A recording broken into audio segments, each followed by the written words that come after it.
काबे के बदरुद्दुजा, तौबा के शम्सुद्दुहा सल्लल्लाहु ताला अलैहि वसल्लम का एक बड़ा ही प्यारा फरमान, ऐसी ढारस दिलाता है ये फरमान।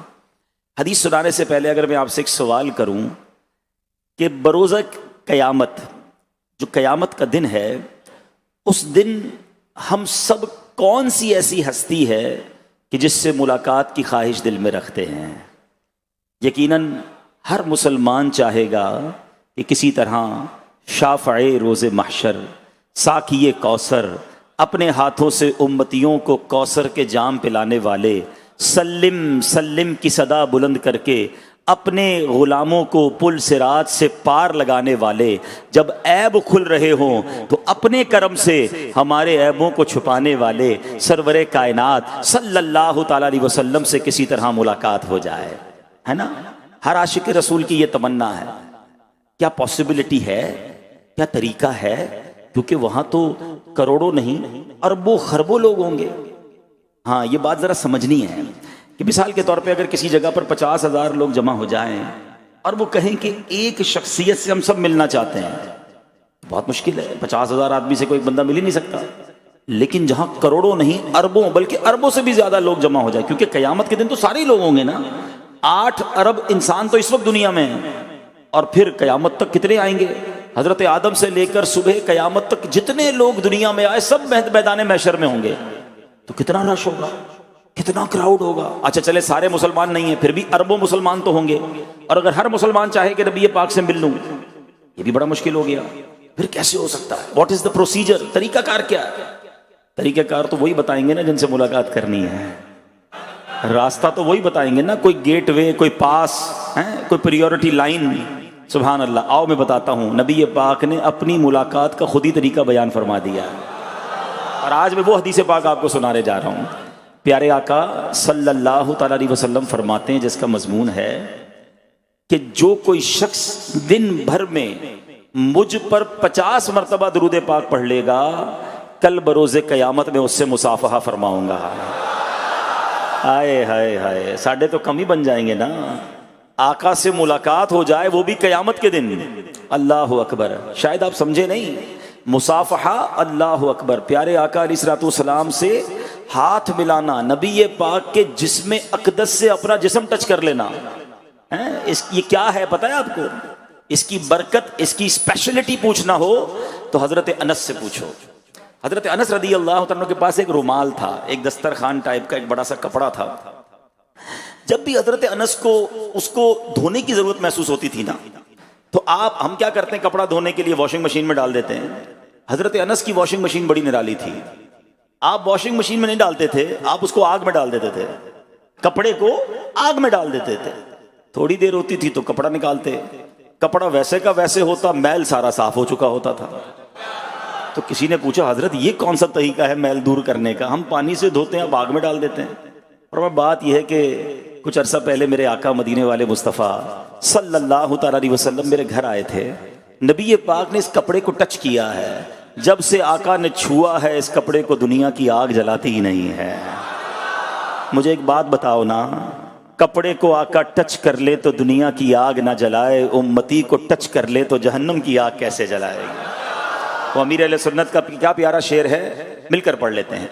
आका का गदा हो ए जहन्नम तू भी सुन ले,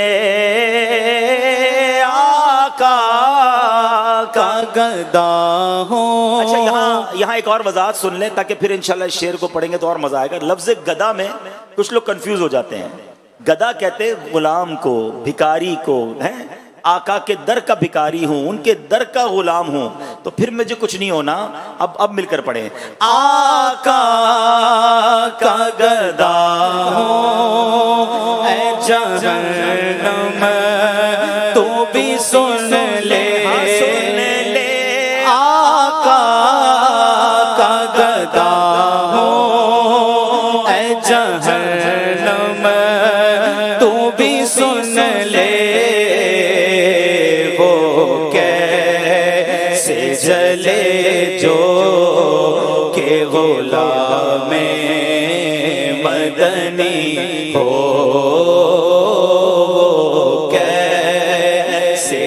चले जो के गुलामे मदनी हो। अब नबी पाक से मुलाकात करनी है ना, तो दुरूद पाक कसरत से पढ़ने इंशाअल्लाह। एक और तसव्वुर देता हूं आपको दुरूद पाक पढ़ने का, एक खूबसूरत तसव्वुर। एक हदीस पाक है, नबी पाक अलैहिस्सलाम फरमाते हैं, जिसका मजमून है कि तुम में से बरोज़े क़यामत मेरे ज्यादा नजदीक वो होगा जिसने दुनिया में मुझ पर ज्यादा दुरूद पाक पढ़े होंगे। कभी तस्बीह हाथ में हो ना, दुरूद पाक आप पढ़ रहे हो, ठीक है, आंखें बंद कर लें और तसव्वुर करें कि महशर का मैदान है, मैं जितने दुरूद पढ़ रहा हूं उतने कदम आका के करीब होता जा रहा हूं। जितने दुरूद पढ़ रहा हूं आका के, बहुत रश है, बहुत क्राउड है, बहुत हुजूम है, आका दूर हैं और मैं दुरूद पढ़ी जा रहा हूं, आका के करीब होता जा रहा हूं। यकीन करो जब ये तसव्वुर आ जाएगा ना, तस्बीह रखने को जी नहीं चाहेगा, बंदा कहेगा और दुरूद पढ़ लो, क्योंकि आका नहीं फरमाया ना जितने ज्यादा दुरूद उतना मेरा कुर्ब। तो फजूल काम छोड़ो, ये मोबाइल पर घंटों गुजारना, ये फजूल महफिलें, ये फजूल बातें, गीबतें खत्म करें इसको, वक्त गुजारे जिक्र दुरूद में, फिर देखें जिंदगी का कैसा लुत्फ आता है। अल्लाह मुझे भी और आपको भी कसरत से दुरूद पाक पढ़ने की तौफीक अता फरमाए। आइए मिलकर मोहब्बत से बाआवाज़ बुलंद दुरूद पाक पढ़ लें। सल्लु अलल हबीब सल्लल्लाहु ताला अला मुहम्मद सल्लल्लाहु अलैहि वसल्लम। आज इंशाअल्लाह दो मौज़ूआत पर मुख्तसर इंशाअल्लाह कुछ बातें अर्ज करूंगा। एक तो एक ऐसा काम जो नॉर्मली हम रोजाना करते हैं, मगर उसकी बरकतें कितनी हैं, उसके फ़ज़ाइल कितने हैं, उसको करने का तरीका क्या है, अगर आज उसको समझेंगे तो इंशाअल्लाह मज़ीद ईमान ताज़ा होगा। और एक दूसरा, चूँकि 15 शव्वालुल मुकर्रम शहदाए ओहद का उर्स है और ये सैयदुल शहदा सैयदना हमज़ा रज़ियल्लाहु तआला अन्हु का भी उर्स है, तो कुछ ज़िक्र ओहद शरीफ भी करेंगे, कुछ ज़िक्र इंशाअल्लाह सैयदुल शहदा भी करेंगे और इस नीयत से करेंगे कि नबी पाक के चहीते चचा हैं सैयदुल शहदा सैयदना हमज़ा रज़ियल्लाहु तआला अन्हु, अल्लाह अमीर तैयबा के सदक़े हम पर अपनी रहमतों की बारिश नाजिल फरमाए और हम सबको उनके कदमों की मदीना मुनव्वरा में बार बार हाज़िरी भी नसीब फरमाए। तो अब इंशाअल्लाह जो पहला काम, जो मैंने बयान में कहा कि शुरू में मैं आपको वो बात बताऊंगा कि जो हम डेली बेसिस पर करते हैं, मगर वो क्या है, एक वाकया सुनते हैं। मुसलमानों के तीसरे खलीफा अमीरुल मोमिनीन हजरत उस्मान गनी रज़ियल्लाहु तआला अन्हु ने एक बार एक मकाम पर पहुंचकर पानी मंगवाया, वुजू फरमाया और फिर यकायक मुस्कुराए। वुजू करके सडनली, कोई ऐसी बात नहीं हुई, मुस्कुराए। तो फिर खुद ही सवाल करते हैं, जानते हो क्यों मुस्कुरा रहा हूं? साहबा ने अर्ज किया कि आप ही इरशाद फरमाइए। तो आपने उसका जवाब भी खुद ही दिया। फरमाते बात यह है कि एक रोज़ नबी पाक अलैहिस्सलाम ने वज़ू फरमाया था और वज़ू के बाद मेरे आका मुस्कुराए थे। साहबा से फरमाया, जानते हो मैं क्यों मुस्कुराया? फिर खुद मक्की मदनी मुस्तफ़ा सल्लल्लाहु अलैहि वसल्लम ने खुद ही जवाब दे दिया कि फरमाया, जब आदमी वज़ू करता है तो चेहरा धोने से चेहरे के, हाथ धोने से हाथ के और सर का मसा करने से सर के और पाँव धोने से पाँव के गुनाह झड़ जाते हैं। हाय हाय हाय, क्या कमाल का तोहफा है?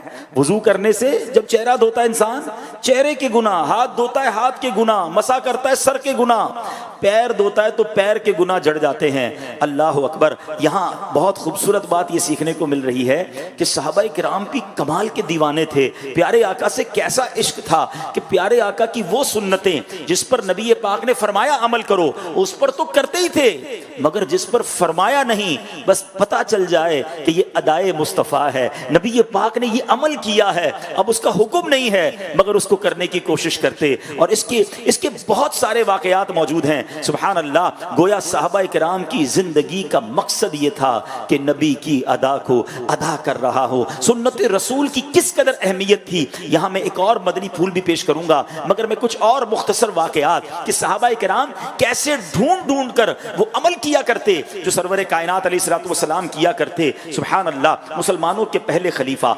हजरत अबू बकर सिद्दीक रज़ियल्लाहु अन्हु के बारे में आता है कि जिस अमर पर सरवर कायनात अलैहिस्सलातु वस्सलाम अमल किया करते, मैं उसे किए बगैर नहीं छोड़ता था। अगर मैं आप सल्लल्लाहु अलैहि वसल्लम के हाल से किसी अमर को छोड़ दूं, यानी किसी काम को छोड़ दूं जो नबी पाक ने किया था, तो मुझे डर है कि मैं सुन्नत से मुंह फेरने वाला ना हो जाऊं। अल्लाह अकबर। इसी तरह मेरे प्यारे इस्लामी भाइयों, हजरत उमर फारूक फरमाते हैं कि एक बार मैंने नबी पाक अलैहिस्सलातु वस्सलाम को बगैर छने आटे की रोटी खाते देखा। कहते उसके बाद बाद मैंने कभी भी अपने लिए छने हुए आटे वाली रोटी नहीं बनाई। हालांकि ये हुक्म नहीं है, मगर देखा कि नबी पाक बगैर छने आटे की रोटी खाते हैं। कहते बस जिंदगी भर मैंने भी बगैर छने आटे वाली रोटी खानी है। हजरत उस्मान गनी ने एक बार क्या किया रदी अल्लाह तआला अन्हु, बकरी की दस्ती का गोश्त मंगवाया, मस्जिद के दरवाजे पर बैठकर खाया, फिर ताज़ा वुजू किए बगैर नमाज अदा कर ली। अब बड़ी अजीब बात है, बकरी खानी है, उसका गोश्त खाना है, कमरे में बैठकर खाइए, जनाब मस्जिद के दरवाजे पर बैठकर खा रहे हैं। अच्छा नॉर्मली खाना खाने के बाद बंदा वुजू करता है, चलो दोबारा नमाज पढ़नी है, ताज़ा वुजू भी नहीं किया। अल्लाह अकबर। फिर कहते हैं एक दिन इसी मकाम पर मेरे आका अलैहिस्सलाम ने बकरी की दस्ती का गोश्त खाया था। नबी पाक अलैहिस्सलाम ने उसके बाद वुजू नहीं किया, ताज़ा वुजू नहीं किया, नबी पाक बावुजू थे। बस सरवरे कायनात अलैहिस्सलाम ने नमाज अदा फरमाई, बस मैंने अपने आका की उसी अदा को अदा कर लिया। क्या साहबा हैं, क्या इश्क है, क्या अंदाज है, बस पता चल जाए कि प्यारे आका अलैहिस्सलाम की अदा क्या है। और सुनो, हजरत अब्दुल्लाह इब्न उमर रदी अल्लाह तआला अन्हु ने तो कमाल कर दिया ना। मक्का मुकर्रमा जा रहे थे, रास्ते में एक दरख्त आया। अब जरा सुनिएगा, दरख्त ऊंचा था। नॉर्मली दरख्त से हमारा इमामा या हम उलझते कब हैं कि जब वो दरख्त की साइज छोटी हो, बंदे को सर झुका के गुजरना पड़े। दरख्त ऊंचा है, आपने खुद अपना इमामा खोला और दरख्त की शाख से उसको उलझा दिया, ठीक है, यानी वो दरख्त की शाख में उलझ गया और फिर उसके बाद उसे फिर छुड़ाया और अब आगे चल दिए।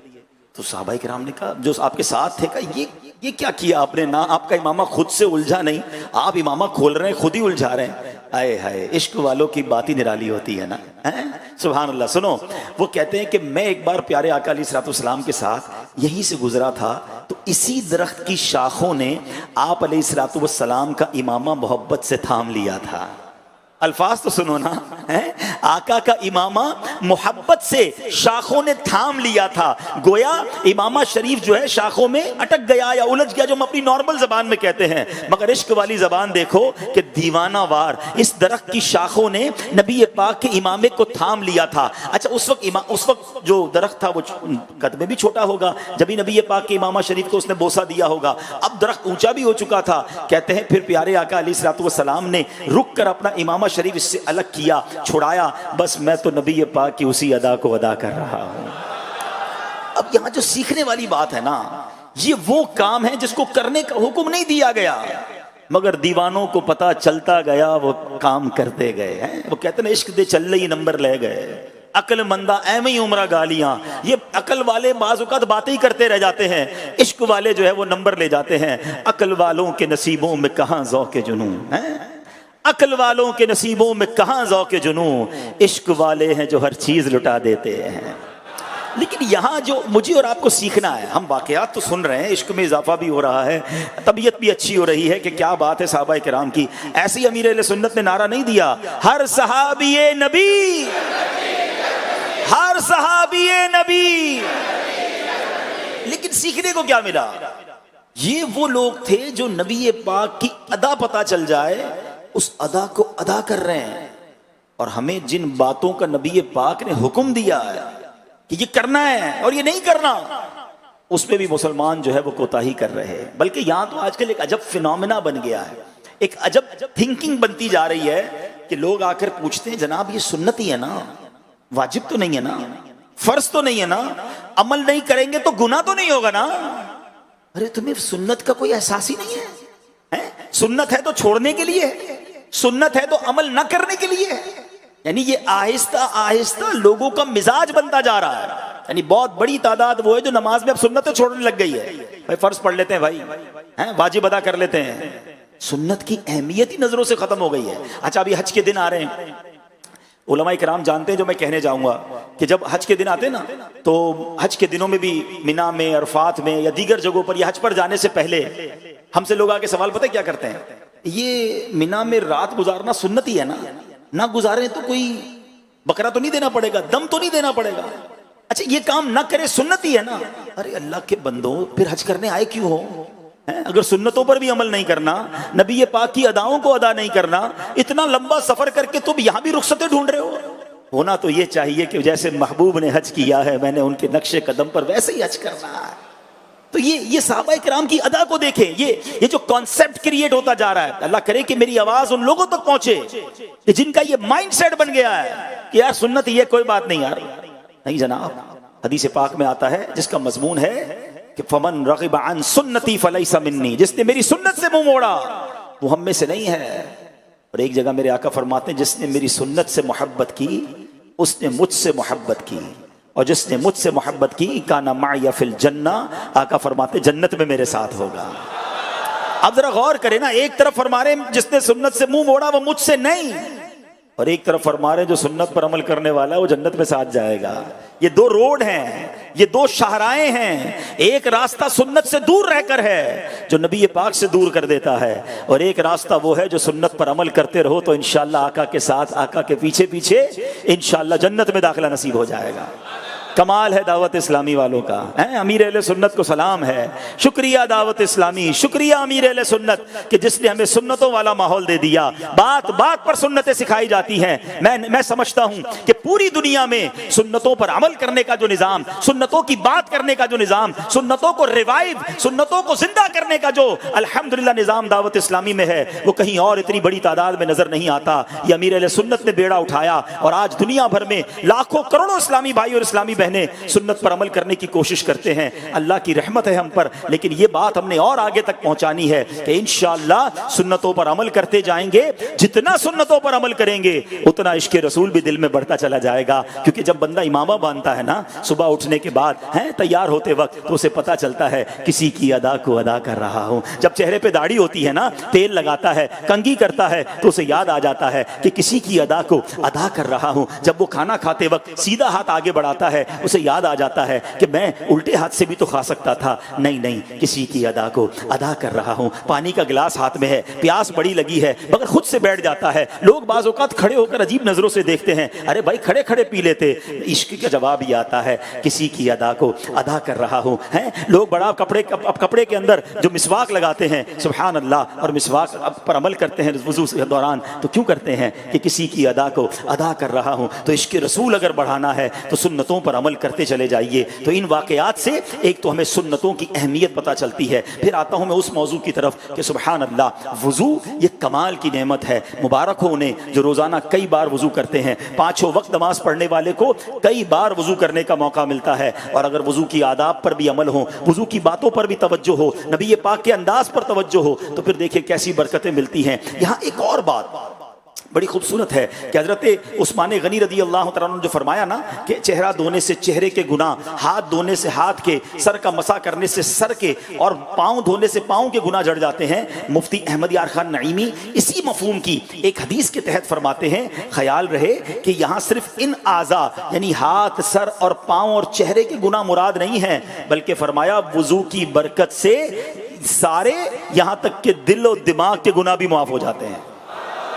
हाँ, जब बंदा वुज़ू करता है ना तो ये सारे गुनाह माफ हो जाते हैं। हाँ, आपने वजाहत की कि ये गुनाह सगीरा माफ होते हैं। हाँ, गुनाह कबीरा तौबा के बगैर माफ नहीं होते।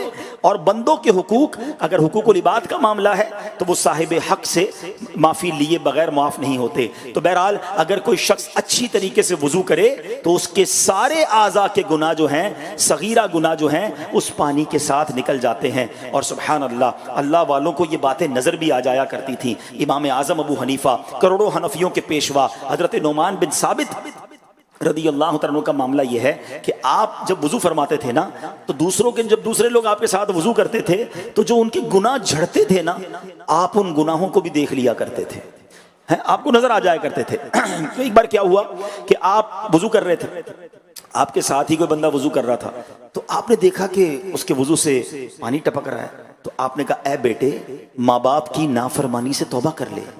उसने कहा, मैंने तौबा की। अब एक और शख्स वुज़ू कर रहा था तो आपने उसको कहा कि मेरे भाई बदकारी से तौबा कर ले। उसने कहा, हुजूर मैंने तौबा की। तीसरे बंदे को देखा वुज़ू करते हुए, आपने कहा शराब नोशी और गाने बाजे से तौबा कर ले। उसने कहा, हुजूर मैंने तौबा कर ली। यानी आप वुज़ू करते हुए उन पानी के कतरों में उन लोगों के टपकते हुए गुनाहों को देख लेते थे। लेकिन कमाल आपकी निगाह है और तकवा कैसा है कि आपने अल्लाह की बारगाह में दुआ की, या अल्लाह मैं लोगों के ऐब नहीं देखना चाहता। ये जो मुझे करम, मुझे ये नजर मिली है ना, ऐ रब्बे करीम मुझे इस कशफ को खत्म फरमा दे, मैं नहीं देखना चाहता। और आपकी दुआ कबूल हुई। फिर आपको लोगों के वुज़ू में टपकते हुए उस पानी के कतरों के साथ जो गुनाह थे वो नजर आना बंद हो गए। अब मेरे प्यारे इस्लामी भाइयों, यहाँ भी बड़ी प्यारी बात सीखने को मिल रही है। ये तो चले पता, हमें हदीस से भी पता चल गया कि गुनाह माफ हो जाते हैं, लेकिन लोगों के ऐब जानना, इनको नजर आते थे, इन्होंने दुआ करके बंद करवा दिए और हम तलाश कर रहे होते हैं। हमारे कुछ लोग तो काम ही यही करते हैं, यार ये किधर जाता है जरा मालूम करो ना, है कुछ इसके बारे में पता चल जाए। अल्लाह अकबर। और अगर पता चल जाए तो अब चैन नहीं आता कि जरा मैसेज चलाएं, जरा है व्हाट्सएप चलाएं, लोगों को बताएं, हाँ हाँ वही जिसने इतनी बड़ी बड़ी बातें करता था ना, उसका ये प्रॉब्लम है, उसके बच्चे का ये प्रॉब्लम है, उसके घर में ये मसला है। याद रखिए, हदीस पाक का मजमून है कि जो किसी के ऐब खोलता है उसके ऐब खोल दिए जाते हैं, और जो किसी के ऐब छुपाता है अल्लाह उसके ऐब भी छुपा देता है। अगर जिंदगी में किसी के ऐब पता भी चल जाए ना, तो हम पर वाजिब तो नहीं सबको बताएं, हम भी तो इंसान है ना। आपको पता है हमारे कितने ऐब है जो लोगों को नहीं पता। हमारे अकेले में किए गए अगर गुनाह लोगों को पता चल जाए, हमारी खताएं लोगों को पता चल जाए, तो कोई मुंह ना लगाए। अल्लाह ने हमारे ऐब छुपाए हैं और हम चाहते हैं ये छुपे रहें, लेकिन दूसरों के ऐबों की बड़ी तलाश रहती है। ना करें ऐसा। जिंदगी का एक उसूल बना लें कि कभी किसी की ऐबों की जुस्तजू में भी नहीं रहना, और अगर किसी का ऐब पता चल भी जाए, अच्छा एक प्रॉब्लम पता है क्या, किसी का ऐब पता चला कंफर्म भी नहीं करते ना, मालूम पता चला वो बात ही झूठी थी, लेकिन हमें तो बस मौका मिल गया है दूसरों को बताने का। ऐसा बिल्कुल भी ना करें। ये इतना मजमूम अमल है। अल्लाह सत्तार है, वो ऐबों को छुपाने वाली जात है, तो हमें भी उसके हम बंदे हैं ना, हमें भी ऐबों को छुपाना है। और याद रखिए, अगर कोई किसी को जलील करने की कोशिश करता है, जब उसके ऐब खुलते हैं ना, तो वो दुनिया में किसी को मुंह दिखाने वाला नहीं बनता। अच्छा फिर एक और प्रॉब्लम पता है क्या, कोई शख्स बेचारा गुनाह करता था, गलत काम करता था, तौबा कर ली, उसने वो काम छोड़ दिया, अब भी उसको वो काम याद दिलाया जाता है, तुम तो पहले ये करते थे ना। अल्लाह अकबर। रिवायतों में आता है जो किसी को पिछले कामों पर, पिछले गुनाहों पर आर दिलाएगा, डर है कि ये खुद उस गुनाह में मुब्तला हो जाएगा। तो कभी भी जिंदगी में किसी को, अगर किसी का माजी ऐसा है और उसने तौबा कर ली, अल्लाह करीम है। बल्कि औलिया किराम की सीरत तो पढ़ो ना यार, कई औलिया किराम ऐसे थे जो पहले से नेक नहीं थे, डाकू हैं, डाकू थे हज़रत फुज़ैल बिन इयाज़, मगर तौबा की और औलिया के सरदार बन गए। तो अल्लाह किसी की तौबा कबूल फरमा ले और उसको जनाब वलियों का सरदार बना दे। हम कौन होते हैं उसको पिछले मामलात पर आर दिलाने वाले। तो बहरहाल ये बात भी बड़ी अहम है जो हमने समझनी है। अब आइए बड़ी अमेजिंग मालूमात। सच्ची बात यह कि जब मैंने ये बयान तैयार कर रहा था, मुझे भी जिंदगी में पहली बार ये मालूमात मिली है कि वुजू की इब्तिदा कैसे हुई। वुजू सबसे पहले किसने किया और ये तरीका कैसे बयान हुआ, गौर से सुनिएगा। हजरत मौला अली शेर खुदा करमल्लाहु तआला वजहुल करीम एक बार तवाफ फरमा रहे थे, तो उस दौरान किसी ने आपके कंधे पर हाथ रखा और अर्ज की, हुजूर मैं एक सवाल पूछना चाहता हूँ। तो मौला अली ने खामोशी इख्तियार फरमाई, तवाफ जारी रखा।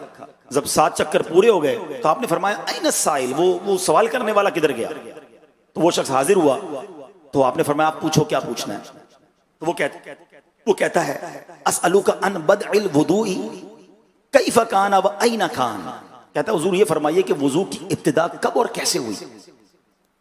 अब मदीनतुल इल्म है, आप तो आका अलैहिस्सलाम फरमाते हैं ना कि मैं इल्म का शहर हूं और अली उसका दरवाजा है, तो बाबे मदीनतुल इल्म हुए आप। तो आप फरमाते हैं कि अल्लाह पाक ने जब फरिश्तों से फरमाया था ना, इन्नी जाइलुन फिल अर्दि खलीफा, मैं जमीन में अपना नाइब बनाने वाला हूं, तो फरिश्तों ने क्या अर्ज किया था, अतजअलु फीहा मन युफसिदु फीहा व यस्फिकु दिमा, क्या ऐसे को नाइब करेगा जो इसमें फसाद फैलाए और खून रेजियां करे। फरिश्तों ने ये बात बतौर एतराज नहीं कही थी, वो हिकमत जानना चाहते थे कि अर्ज कर रहे थे मौला हम तेरी पाकी बोलते हैं, तेरी इबादत करते हैं, तेरी हमदो सना करते हैं, हम में किसी को खलीफा बना दे। इंसान को खलीफा बनाने की क्या हिकमत है। तो अल्लाह ने क्या फरमाया था, इन्नी अअलमु मा ला तअलमून, मुझे मालूम है जो तुम नहीं जानते। अब रब्बे कायनात का जब ये फरमान हुआ ना, तो फरिश्तों को खौफ हुआ कि हमने अल्लाह पाक की बारगाह में लगता है बड़ी जुर्रत कर ली है, और इसी खौफ से वो अल्लाह ताला के अर्श का तवाफ करने लगे। इस पर अल्लाह पाक ने इरशाद फरमाया कि ऐ फरिश्तों, क्या तुम मेरी मगफिरत और रज़ा चाहते हो। अर्ज की जी हाँ मौला, हम तेरी मगफिरत से बढ़कर क्या चीज़ है हमारे लिए, सबसे बड़ी खुशी है हमारी। इस पर अल्लाह पाक ने इरशाद फरमाया, अर्श के नीचे एक नहर है जिसे नहरुल हैवान कहा जाता है, वहां चले जाओ। फरिश्ते वहां पहुंच गए। अल्लाह पाक ने फरमाया कि पहुंचो तक हाथ धो लो। तो फरिश्तों ने हाथ धो लिए। अल्लाह पाक ने फरमाया तमद मदू सलासन, 3 बार कुल्ली करो। तो फरिश्तों ने 3 बार कुल्ली की। अल्लाह पाक ने फरमाया इस्तंशिकू सलासन, अब नाक में 3 बार पानी चढ़ाओ। तो फरिश्तों ने 3 बार नाक में पानी चढ़ाया। फिर फरमाया चेहरे धो लो। फरिश्तों ने चेहरे धो लिए। अब हुक्म हुआ कोहनियों समेत हाथ धो लो। फरिश्तों ने हाथ धो लिए। अल्लाह अकबर। फिर हुक्म हुआ सर का मसा करो। फरिश्तों ने सर का मसा भी किया। आखिर में हुक्म हुआ अपने पाँव धो लो। फरिश्तों ने पाँव भी धो लिए। अच्छा सुभान अल्लाह, एक बड़ा रेलेवेंट सवाल है, क्या फरिश्तों के भी हाथ पैर हैं? क्या फरिश्तों की भी नाक है? वो भी कुल्ली कर सकते हैं? उनके सर पे मसा कैसे हो सकता है? सुभान अल्लाह। उलमा ने बड़ा प्यारा जवाब दिया कि ये सब आज़ा फरिश्तों के हैं, मगर कैसे हैं ये अल्लाह पाक बेहतर जानता है। अच्छा, अब जैसे हुक्म हुआ वैसा सब कर लिया। अब फरिश्तों को अल्लाह पाक ने फरमाया यूं कहो सुब्हानकल्लाहुम्मा व बिहम्दिका अशहदु अल्ला इलाहा इल्ला अंता अस्तगफिरुका व अतूबु इलैक। फरिश्तों ने ये भी कर लिया। अब फरिश्तों ने जब ये कर लिया तो अल्लाह पाक ने फरमाया ऐ मेरे फरिश्तों, जो भी साहिब ईमान ये करेगा जैसे तुमने किया है, मैं उसे अपनी मग़फ़िरत और रिज़ा से नवाज दूंगा। जब वो हाथ धोए तो उसके हाथों के कुल्ली करे तो मुंह के अंदर के, नाक में पानी डाले तो नाक के, चेहरा धोए तो चेहरे के, पाँव धोए तो पाँव के गुनाह जड़ जाते हैं, अगरचे जमीन से आसमान तक क्यों ना हो। जब वो सर का मसा करता है तो मेरी रहमत उसको ढांप लेती है। फरिश्तों ने अर्ज किया मौला, क्या ये सारी बरकतें, सारी रहमतें सिर्फ हमारे लिए ही खास हैं? फरमाया ये तुम्हारे लिए भी हैं, और जिसे मैं खलीफा बनाऊंगा यानी हजरत आदम अलैहिस्सलाम, उनकी औलाद के लिए भी यही फजीलत है। हाय हाय सुभान अल्लाह। गोया फरिश्तों ने सबसे पहले वुजू किया, अल्लाह की तरफ से गोया उन्हें वुजू का तरीका बताया गया, और उसके बाद ये नेमतें हमें भी नसीब हो गई कि जब जब वुजू करेंगे गुनाह जो है वो मुआफ़ हो जाएंगे। अच्छा, फिर हमें तो और आसानी भी दे दी गई ना। कभी वुजू करने जाएं, सफ़र पर हैं, पानी नहीं है, अब वुजू कैसे करें? तो सुभान अल्लाह तयम्मुम की इजाज़त मिली। अच्छा, ये कैसे इजाज़त मिली? ये भी एक कमाल का वाक़या है। बुखारी और मुस्लिम की रिवायत है, एक मरतबा प्यारे आका मक्की मदनी मुस्तफ़ा सल्लल्लाहु अलैहि वसल्लम सहाबा किराम समेत सफर पर थे। मुसलमानों की प्यारी अम्मी जान हजरत आयशा सिद्दीका रज़ियल्लाहु तआला अन्हा भी शरीक सफर थी। रास्ते में किसी जगह बीबी आयशा सिद्दीका, हमारी अम्मी हुजूर तैयबा ताहिरा रज़ियल्लाहु तआला अन्हा के गले का हार कहीं गुम हो गया। चुनांचे हार की तलाश में काफिला रुक गया। अब रात हो गई, अंधेरा चाह गया, तो हुक्म ये हुआ कि अब रात यहीं बसर कर ली जाए। अब रात वहीं बसर हो गई। अब नमाज का वक्त आया फजर में, तो सारा काफिला भी है और पानी भी नहीं है। अच्छा, उस वक्त तक तयम्मुम की इजाजत नहीं मिली थी। अब बगैर पानी वुजू का वक्त, अब नमाज का वक्त जा रहा है, पानी नहीं है। तो अब सुभान अल्लाह पारा नंबर 6 सूरह मायदा की आयत नंबर 6 नाजिल हुई। उसका तर्जमा क्या है? अल्लाह फरमाता है ऐ ईमान वालो, जब नमाज को खड़े होना चाहो तो अपना मुंह धो और कोहनियों तक हाथ और सरों का मसा करो और गिट्टों तक पाँव धो, और अगर तुम्हें नहाने की हाजत हो तो खूब सुथरे हो लो, और अगर तुम बीमार हो या सफ़र में हो या तुम में कोई कज़ाए हाजत से आया या तुमने औरतों से सोहबत की और उन सूरतों में पानी न पाया, तो पाक मिट्टी से तयम्मुम करो, तो अपने मुंह और हाथों का उससे मसा करो। अल्लाह नहीं चाहता कि तुम पर कुछ तंगी रखे, हाँ ये चाहता है कि तुम्हें खूब सुथरा कर दे और अपनी नेमत तुम पर पूरी कर दे कि कहीं तुम एहसान मानो। सुभान अल्लाह। ये आयत नाजिल हुई और मुसलमानों को मिट्टी से या जमीन की जिन्स से तयम्मुम करने की इजाजत मिल गई। सहाबा किराम ने बड़ा खूब फरमाया, कहते मा हिया बि अव्वली बरकतिकुम या आल अबी बकर, कहा ए आले अबू बकर यानी ए औलादे अबू बकर रज़ियल्लाहु तआला अन्हु, ये तुम्हारी पहली बरकत नहीं है। मतलब ये कि मुसलमानों को हमारी अम्मी हुजूर बीबी आयशा सिद्दीका रज़ियल्लाहु तआला अन्हा से और भी बहुत सारी बरकतें पहुंची हैं। सुभान अल्लाह। अच्छा, अब इन आयतों में, इस आयत में 2 बड़ी अहम बातें पता चली कि वुजू के 4 फराइज बयान हुए, और वुजू करने को न मिले, पानी ना मिले तो मिट्टी से तयम्मुम करने का हुक्म दिया गया। मिट्टी से भी तयम्मुम किया जा सकता है। अब और खूबसूरत बात सुनिएगा कि इमाम गजाली रहमतुल्लाह तआला फरमाते हैं, क्या बात है इमाम गजाली की। देखो हम बचपन से सुन रहे हैं पानी हो तो वुजू करो, पानी ना हो तो तयम्मुम करो, लेकिन इमाम गजाली कैसी कमाल की बात लाए। आप फरमाते हैं कि वुजू और गुस्ल के लिए अल्लाह करीम ने 2 चीजें मुकर्रर फरमाई, पानी या मिट्टी। पानी से हम वुजू या गुस्ल करते हैं, मिट्टी से तयम्मुम करते हैं। इमाम गजाली फरमाते जरा गौर करो, दुनिया में ये दोनों चीजें आग बुझाने के काम आती हैं।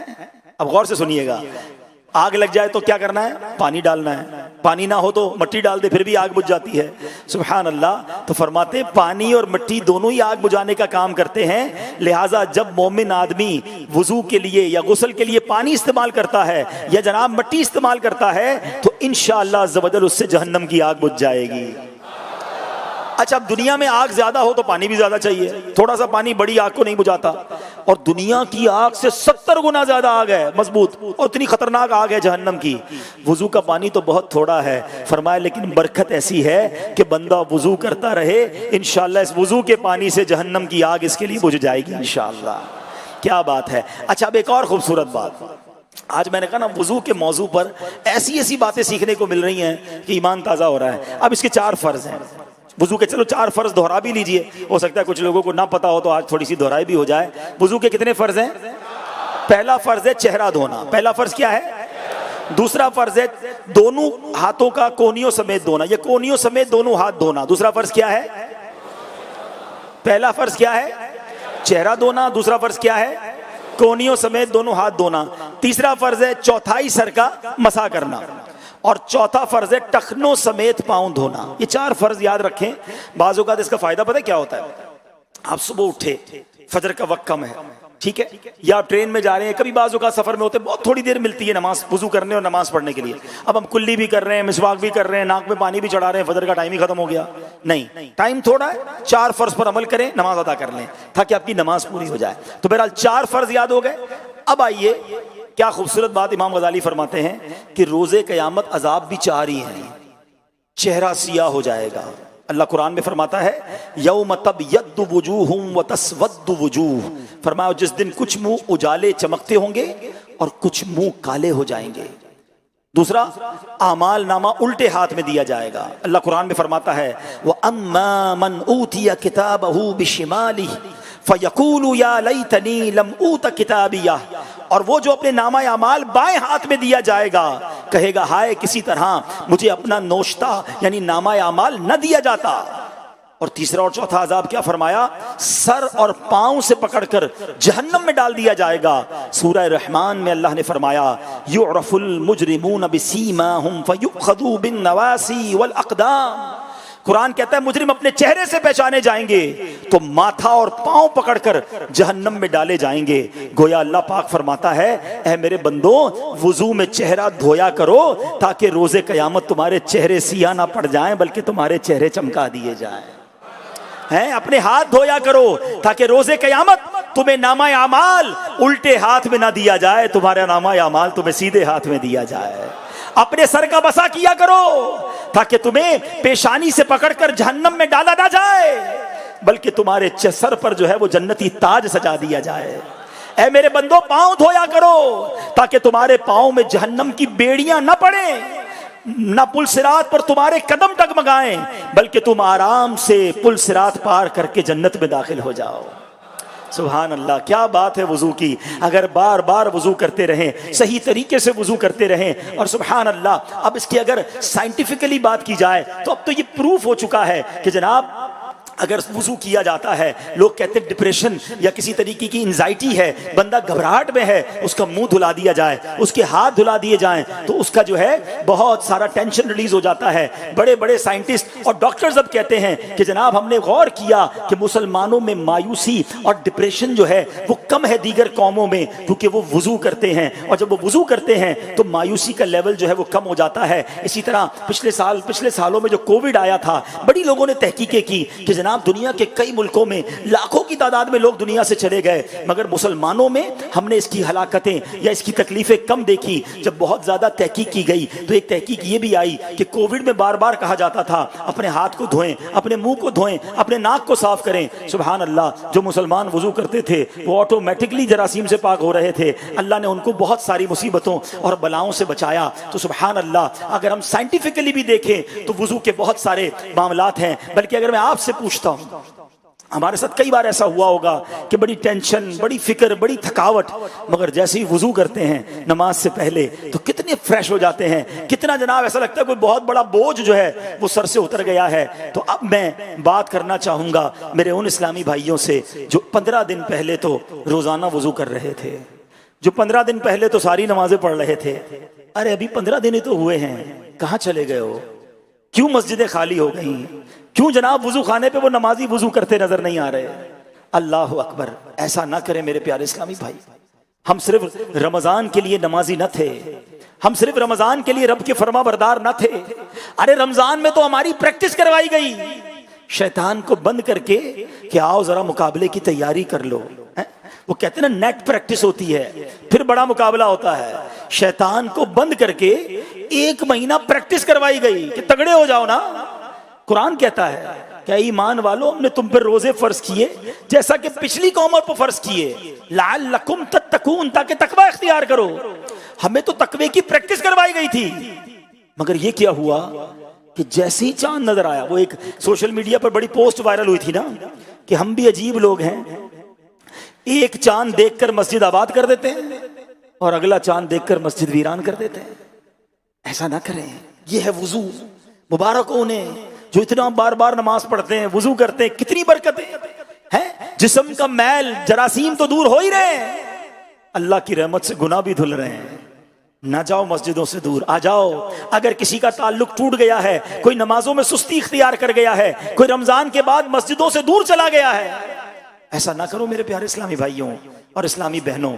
खुदारा फिर से एक बार अपना ताल्लुक जोड़ लें और शैतान को ये जवाब दें कि हम रमजान में भी अल्लाह के बंदे, हम रमजान के बाद भी अल्लाह के बंदे हैं। हमने रमजान में भी नमाजें पढ़ी हैं और इंशाअल्लाह अब सारा साल नमाजें पढ़ेंगे इंशाअल्लाह। दुरूद पाक पढ़ लें, सल्लु अलल हबीब।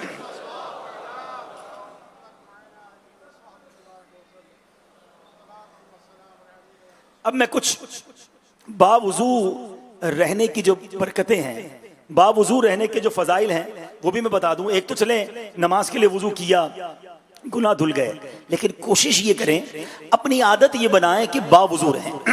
कूतुल कुलूब में है, मुस्तफ़ा जान रहमत शफ़ी उम्मत सल्लल्लाहु तआला अलैहि वसल्लम ने फरमाया, जब बंदा बावुजू सोता है उसकी रूह अर्श की तरफ ले जाई जाती है तो उसके ख्वाब सच्चे होते हैं। और जब बंदा बावुजू ना सोए तो उसकी रूह पहुंचने से कासिर रहती है और उसे अर्श तक पहुंचने से कासिर रहती है, तो उसे परेशान कुन ख्वाब आते हैं जो सच्चे नहीं होते। तो बावुजू सोएं। एक और जगह हदीस पाक में है कि बावुजू सोने वाला रोजा रखकर इबादत करने वाले की तरह है। सुभान अल्लाह। नबी पाक अलैहिस्सलाम फरमाते हैं कि हजरत अनस से फरमाया, बेटा अगर तुम हमेशा बावुजू रहने की इस्तिताअत रखो तो ऐसा ही करो, क्योंकि मलकुल मौत जिस बंदे की रूह हालत वुजू में कब्ज करते हैं उसके लिए शहादत लिख दी जाती है। वाह भाई वाह। हालत वुजू में दुनिया से जाएंगे तो शहादत का मर्तबा मिले, तो जैसे ही वुजू टूट जाए दोबारा वुजू कर लें, बावुजू रहें, इंशाअल्लाह बरकतें मिलती रहेंगी। अच्छा, फिर बावुजू रहने के बड़े फजाइल हैं। इमाम अहले सुन्नत आला हजरत ने फरमाया कि 7 किस्म की बरकतें आपने तहरीर फरमाई कि नंबर 1, जो बावुजू रहता है, मलाइका उसकी सोहबत में रग़बत करे, कलम उसके लिए नेकियां लिखता रहता है, उसके आज़ा तस्बीह करते हैं, उससे तकबीर ऊला फौत ना हो। जब सोए अल्लाह पाक कुछ फरिश्ते भेजे कि जिन्नो इंस के शर से उसकी हिफाजत करें, मौत की सख्तियां उस पर आसान हो और जब तक बावुजू हो अमाने इलाही में रहे। तो सुभान अल्लाह, क्या बात है अमीर अहले सुन्नत की। आपने हमें मदनी नेक अमाल में ये नेक अमल भी दे दिया है कि पूरा दिन बावुजू रहें, अक्सर बावुजू रहें। तो इंशाअल्लाह नियत कर लें कि अब रोजाना बावुजू रहेंगे इंशाअल्लाह। अच्छा, अब बहुत सारी बीमारियों से वुजू में बचत कैसी है। सुभान अल्लाह। वुजू में हाथ धोने की बरकत से हाथों में गर्मी दानों, जिल्दी सोजिश, एक्जिमा वगैरह बीमारियों से निजात मिल जाती है। वुजू में कुल्ली और मिसवाक की मदद से एड्स जैसी तकलीफ दे बीमारी, मुंह के किनारे फटने, मादे के अमराज और बलगमी अमराज से हिफाजत होती है। गरगरा करने की बरकत से गले के अमराज से निजात मिल जाती है। नाक में पानी चढ़ाने की बरकत से दायमी नज़ला और नाक के जख्म वगैरह से हिफाजत हो जाती है। वुजू में चेहरा धोने की बरकत से एलर्जी से चेहरे की हिफाजत होती है, इसका मसाज हो जाता है, खून का बहाव जो है वो रवा हो जाता है। कोहनी पर 3 बड़ी रगें हैं जिनका ताल्लुक दिल, जिगर और दिमाग से है। तो सुभान अल्लाह, जो कोहनियों समेत हाथ धोता है उसके दिल और दिमाग को तकवीयत मिलती है। क्या बात है। सर और गर्दन के दरमियान हब्लुल वरीद यानी शहरग वाक़े है, इसका ताल्लुक रीढ़ की हड्डी से, हराम मगज और जोड़ों से है। जब वुजू करने वाला गर्दन का मसा करता है तो सुभान अल्लाह, रीढ़ की हड्डी से जो बरकी रो होती है वो शहरक में जखीरा हो जाती है और रीढ़ की हड्डी से होती हुई जिस्म के तमाम आसाबी निज़ाम में फैल जाती है और आसाबी निज़ाम को कुव्वत हासिल मिल जाती है। तो सुभान अल्लाह, वुजू की तो क्या बात है। अब वुजू करते वक्त हमें कुछ वज़ाइफ भी बताए गए, वो भी सुन लीजिए, इंशाल्लाह आज से अमल करना शुरू कर दें। आला हजरत फरमाते हैं वुजू के लिए नियत करना सुन्नत मुअक्कदा है, लिहाजा नियत ना करने की आदत बना ली तो गुनाह होगा, तो नियत कर लिया करें कि पाकी हासिल करने के लिए वुजू कर रहा हूँ या नमाज के लिए वुजू कर रहा हूँ, तो वुजू के लिए नियत होनी चाहिए। हदीस पाक में है जिसने बिस्मिल्लाह कहकर वुजू किया उसके सर से पांव तक सारा जिस्म पाक हो गया, और जिसने बगैर बिस्मिल्लाह कहे वुजू किया उसका उतना ही बदन पाक होगा जितने पर पानी गुजरा। तो जब भी वुजू करें बिस्मिल्लाहिर्रहमानिर्रहीम पढ़ लिया करें। बल्कि एक हदीस पाक में है जब तुम वुजू करो तो बिस्मिल्लाहि वल्हम्दुलिल्लाह कह लिया करो, जब तक तुम्हारा वुजू बाकी रहेगा उस वक्त तक तुम्हारे फरिश्ते यानी तुम्हारे किरामन कातिबीन तुम्हारे लिए नेकियां लिखते रहेंगे। तो बिस्मिल्लाहि वल्हम्दुलिल्लाह जरूर पढ़ लिया करें, जब तक वुजू रहेगा नेकियों का मीटर चलता रहेगा। आका अलैहिस्सलाम फरमाते हैं जिसने वुजू किया और आसमान की तरफ निगाह उठाई और कलमा शहादत पढ़ा उसके लिए जन्नत के 8 दरवाजे खोल दिए जाते हैं। तो वुजू के बाद कलमा शहादत भी पढ़ लिया करें। एक हदीस पाक में है कि जो वुजू के बाद एक मरतबा सूरह कदर पढ़े, इन्ना अंज़लनाहु फी लैलतिल कद्र, पूरी सूरत, तो वो सिद्दीकीन में से है। जो 2 मरतबा पढ़े तो शुहदा में शुमार किया जाएगा, जो 3 मरतबा पढ़ेगा तो अल्लाह पाक मैदान महशर में उसे अपने अंबिया के साथ रखेगा। क्या बात है, वुजू करते जाएं बरकतें लूटते जाएं। अल्लाह मुझे भी आपको 5 वक्त बाजमात नमाज पढ़ने की तौफीक अता फरमाए, हमेशा बावुजू रहने की तौफीक अता फरमाए। सब मिलकर जिसकी नीयत बनती है वो नियत करें कि आज के बाद हमारी कोई नमाज कज़ा नहीं होगी इंशाअल्लाह। और वुजू भी देखिए बाकायदा पूरा अमल है। मेरा बयान चूंकि मुख्तसर वक्त होता है, वरना वुजू का एक पूरा प्रैक्टिकल है, पूरा तरीका है। बहुत सारे इस्लामी भाई बचपन से वुजू कर रहे हैं, उनसे पूछो वुजू करना किधर सीखा? वुजू खाने पे सीखा। कैसे सीखा?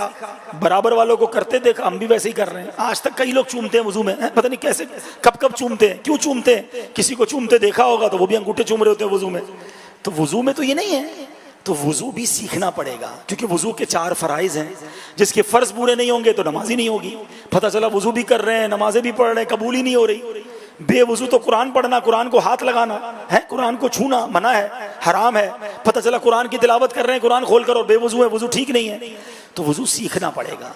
तो चाहे वुजू हो, चाहे नमाज हो, चाहे गुस्ल हो, इन तमाम चीज़ों को माशाअल्लाह, मैं दोबारा जैसे मैंने सुन्नतों की बात की ना, मैं नहीं समझता दुनिया में जो निज़ाम दावत इस्लामी के पास वुजू, गुस्ल, नमाज, नमाज जनाजा, इस तरह की चीज़ों को सिखाने का है, इससे पहले तो कभी सुना भी नहीं था।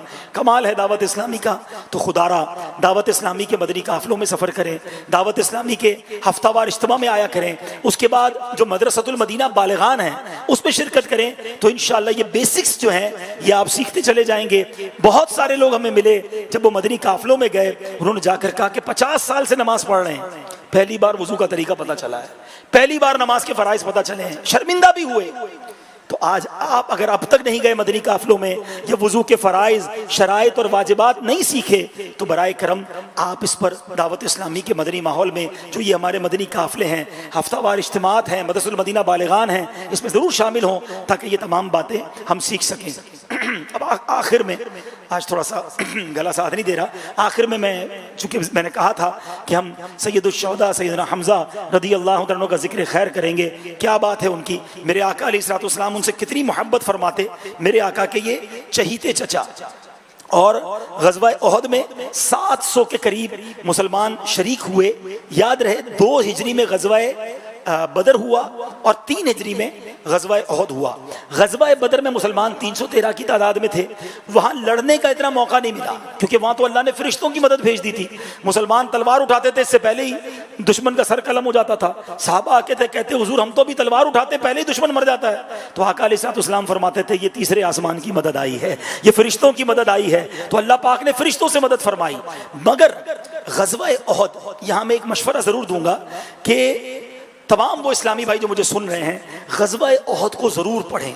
सीरत मुस्तफ़ा में से ये इस्लामी तारीख का वो वाक़या है जिसमें जितनी कुर्बानी की दास्तानें रकम हुई हैं वो किसी और गज़वे में नहीं हुई। सहाबा इकराम ने दीवानावार नबी पाक पर अपनी जानें कुर्बान की, आकर निछावर हुए, प्यारे आका के आगे ढाल बन गए। खुदा की कसम इतने वाकयात हैं, बंदा पढ़ता जाए ईमान ताज़ा हो जाता है। ये वही गज़वा है कि जब हज़रत साद बिन नबी वक्कास रज़ी अल्लाह तआला तीर चला रहे थे तो नबी पाक आपके पीछे खड़े थे। हज़रत साद कहते हुजूर थोड़ा सा सर नीचे कर लें, कहीं कोई तीर आपको न लग जाए। अपना चेहरा अपना सीना आगे रखते। अल्लाह अकबर। नबी पाक हज़रत साद के तीर चलाने को कितना पसंद फरमाते कि आप तीर पकड़ाते जाते और फरमाते ऐ साद तीर चलाओ मेरे माँ बाप तुझ पर कुर्बान।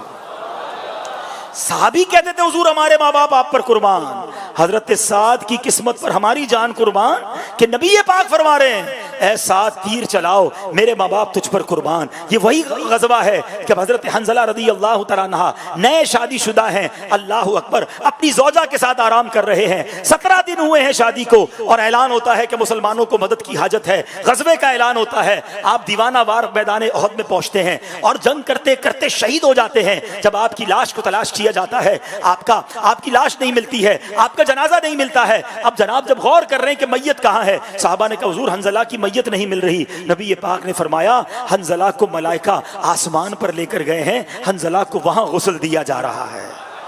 और जब आपका जनाजा वापस आया तो आपके बालों से पानी टपक रहे थे, इसलिए आपको गसीलुल मलाइका कहा गया। पूछा गया ये गुस्ल क्यों दिया गया? फरमाया आप अपनी ज़ौजा के साथ थे, आपको गुस्ल की हाजत थी, मगर जब ऐलान हुआ तो आपने किसी चीज को नहीं देखा और आप दौड़ते हुए मैदान जंग में आ गए। अल्लाह अकबर। किस किस कुर्बानी की दास्तान की बात की जाए। आप साहबा जो बड़ी उम्र के साहबा थे उनकी तो बात थी ही थी। बच्चों में कैसा जज्बा था कि हजरत राफे बिन खुदैज ये नबी पाक की बारगाह में आए कि बहुत छोटी उम्र थी, कहा मुझे भी गज़वे में शिरकत करनी है। फरमाया तुम छोटे हो तो आप अपने अंगूठों पर खड़े हो गए, अपना कद ऊंचा करके दिखा रहे हैं, देखिए हुजूर मेरा कद बड़ा है, मैं भी बड़ा हो गया हूं। अल्लाह अकबर। ये कोई टॉफी नहीं बट रही थी, ये कोई हॉलीडे ट्रिप नहीं था, ये जान देने की बात हो रही है। जब नबी पाक ने जज्बा देखा फरमाया ठीक है तुम भी गज़वे में शिरकत कर लो। अब जब ये हुआ तो हजरत समूरा आते हैं, कहते हुजूर मुझे भी गज़वे में शिरकत करनी है। कहा नहीं तुम हमारी उम्र छोटी है, तुम शिरकत नहीं कर सकते। फरमाया अर्ज करते हुजूर आपने राफे को सेलेक्ट किया है, ऐसा करें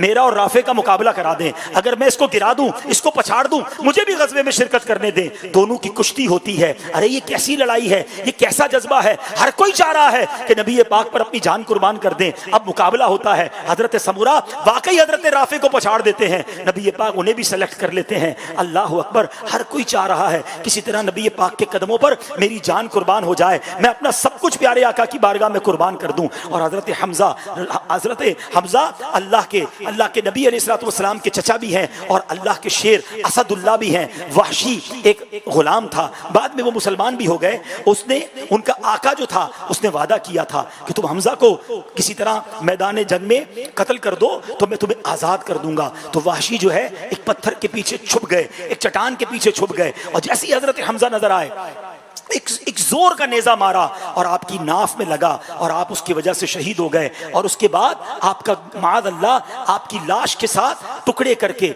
आपके जिस्म से जिगर निकाला गया आपका और वो भी चबाया गया। यानी ओहद के मैदान में मुसलमानों की लाशों के साथ भी बहुत कुछ किया गया, लेकिन कमाल का जज्बा था। हर कोई ये चाहता था कि किसी तरह नबी पाक की हिफाजत रहे, मेरे आका सलामत रहे, हमारी जानें कुर्बान हो जाएं। एक और अजीम सहाबी हजरत मुसअब बिन उमैर रज़ी अल्लाह तआला अन्हु, वो हम शक्ल मुस्तफ़ा थे, कमाल की हस्ती हैं। वो मक्के के शहजादे कहलाते थे, बहुत अमीर शख्सियत थे, उनके माँ बाप बड़े पैसे वाले थे, मगर जब आप ईमान लाए आपके घर वालों ने आपको मार मार कर घर से निकाल दिया। जब आका की बारगाह में आए तो एक चादर लिपटी हुई थी, कपड़े भी पूरे पहनने के नहीं थे, पर नबी पाक की जिंदगी में प्यारे आका के खिदमत गुजार बने। हजरत मुसअब बिन उमैर वो अजीम हस्ती हैं कि मदीना मुनव्वरा में सबसे पहले इस्लाम फैलाने के लिए जिस सहाबी को नबी पाक ने भेजा था वो हजरत मुसअब बिन उमैर हैं। और मदीने में जो इस्लाम फैला उसमें बहुत बड़ा किरदार हजरत मुसअब बिन उमैर का था। और फिर मेरे आका भी हिजरत करके मदीना मुनव्वरा पहुंच गए। मगर जब हजरत मुसअब बिन उमैर आपको नबी पाक ने झंडा अता फरमाया था, ग़ज़वा ओहद में आपके हाथ में झंडा था, एक हाथ जालिमों ने काट दिया, आपने दूसरे हाथ से झंडा थाम लिया, दूसरा हाथ भी काट दिया, आपने अपने बाजुओं से झंडे को सहारा दिया, कई जख्म लगे, आप शहीद हो गए। और जब आपकी तदफीन का वक्त आया ना तो नबी पाक को साहबा ने कहा हुजूर कफन के लिए कपड़ा पूरा नहीं है, सर छुपाते हैं तो पैर नंगे हो जाते हैं, पैर छुपाते हैं, सर नंगा हो जाता है। नबी पाक की आंखों में आंसू आ गए। आका फरमाते ये वो शख्स है जो मक्के का शहजादा था, जो एक एक लिबास बड़ा कीमती पहनता था, मगर आज इसको कफन देने के लिए भी हमारे पास पूरा कपड़ा नहीं है। आपने फरमाया सर को छुपा दो और पैर पर घास डाल दो, और फिर आपकी तदफीन कर दी गई। अल्लाह अकबर, किस किस कुर्बानी की बात की जाए जो सहाबाए किराम ने ओहद के मैदान में दी है। अल्लाह शोहदाए ओहद की कब्रों पर करोड़ों अनवार तजल्लियात की बारिश नाजिल फरमाए और उनके सदके हमारी मगफिरत फरमाए। शोहदाए ओहद की जो मज़ारात है ना, सुबहान अल्लाह, अल्लाह मुझे और आपको बार बार हाज़री अता फरमाए। सुनो, ये वो मज़ारात हैं कि जहाँ प्यारे आका अलैहिस्सलाम खुद तशरीफ ले जाया करते, सहाबाए किराम भी तशरीफ ले जाया करते। और नबी पाक अलैहिस्सलाम ने एक बार तो कमाल का इरशाद फरमाया। मेरे आका फरमाते हैं कि ऐ अल्लाह, तेरा रसूल गवाह है कि इस जमात ने तेरी रिजा की तलब में जान दी है। फिर ये भी इरशाद फरमाया कि कयामत तक जो मुसलमान इन शहीदों की कब्रों पर जियारत के लिए आएगा, इनको सलाम करेगा, तो ये शोहदाए कराम भी उसका सलाम का जवाब देंगे। हाँ, आज भी जो शोहदाए ओहद पे जाता है, मुबारक हो उसे। मदीने जाना ना तो रोज जाना शोहदाए ओहद पर। अल्लाह हमें बार बार हाजिरी अता फरमाए। ये वो अपनी कब्रों पर आने वाले ज़ायरीन को सलाम का जवाब देते हैं, गोया उनको सलामती की दुआओं से नवाजते हैं। सुभान अल्लाह। उनके ये ओहद का जब मार्का हो गया ना, इसके 46 साल बाद, 46 ईयर्स के बाद शोहदाए ओहद की कब्रें खुल गई, तो उनके कफन और उनका जिस्म बिल्कुल सही सलामत था। तमाम अहले मदीना और दूसरे लोगों ने शोहदाए कराम के जख्मों पर हाथ रखे हुए थे। देखा कि उनके जिस्मों पर हाथ रखे जख्म पर, जब जख्म से हाथ उठाते तो ताज़ा खून बहना शुरू हो जाता, ऐसा लगता कि अभी दफन किया है। सुभान अल्लाह। जबी मैली नहीं होती, दहन मैला नहीं होता, गुलामाने मुस्तफ़ा का बदन मैला नहीं होता, कफन मैला नहीं होता। तो ये तो सुभान अल्लाह मेरे आका के शहीद सहाबा हैं। तो बहरहाल आज 15 शव्वाल जो है उनकी याद भी दुनिया भर में मनाई जा रही है। अल्लाह शोहदाए ओहद पर करोड़ों अनवार तजल्लियात की बारिश नाजिल फरमाए, उनके फयूज़ बरक़ात से हमें माला माल फरमाए, और उनके सदक़े हमें भी मदीना मुनव्वरा में ईमान और आफियत के साथ शहादत वाली मौत नसीब फरमाए, और हमें मदीना मुनव्वरा में जन्नतुल बकी में मदफन भी नसीब फरमाए। आमीन बिजाहिन नबील अमीन सल्लल्लाहु तआला अलैहि वसल्लम।